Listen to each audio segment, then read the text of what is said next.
Hello students, let's read the question. So the question is, cell membrane is selectively permeable. This means that it पूछा गया है कि जो cell membrane है वो सिलेक्टिवली परमिएबल होता है. इसका मतलब क्या होता है? सिलेक्टिवली परमिएबल का मतलब क्या होता है? इसका मतलब होता है it allows some molecules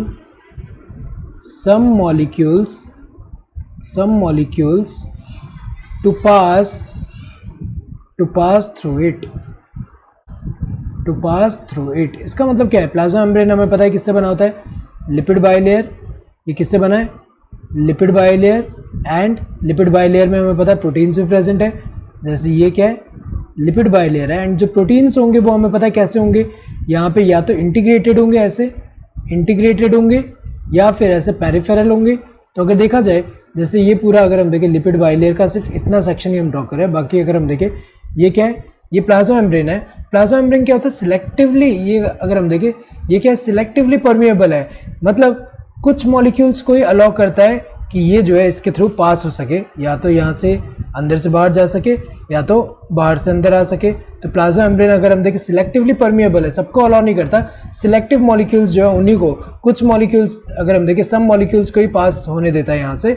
और यहाँ पे अगर देखा जाए पास, तो हमें पता है कि कहाँ से हो सकते हैं? ये जो प्रोटीन है इनसे भी हो सकते हैं, और ये जो है लिपिड, जो लिपिड सॉल्युबल होंगे वो इसके थ्रू होंगे, और जो लिपिड इनसॉल्युबल होंगे वो कुछ प्रोटीन चैनल्स के थ्रू होते हैं. और प्रोटीन चैनल्स अगर हम देखें या तो चैनल्स होगा या तो कैरियर प्रोटीन्स होगा.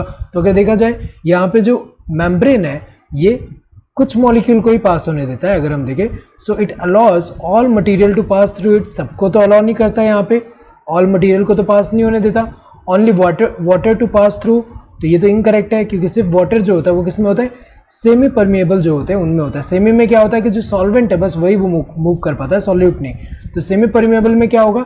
उसमें होता है कि सिर्फ वाटर ही पास हो पाता है. Allows only certain materials to pass through it. ये करेक्ट है, सिर्फ सर्टेन मटीरियल्स को ही पास होने देता है. Allows only ions to pass through it. ये इनकरेक्ट है, सिर्फ आयंस को यहाँ पे पास नहीं होने दे रहा है. यहाँ पे अगर हम देखें सम मॉलिक्यूल्स है जिनमें आयंस भी आ सकते हैं और भी आ सकते हैं. तो अगर देखा जाए correct answer would be this third one. Hope you understood the question. Thank you and all the best.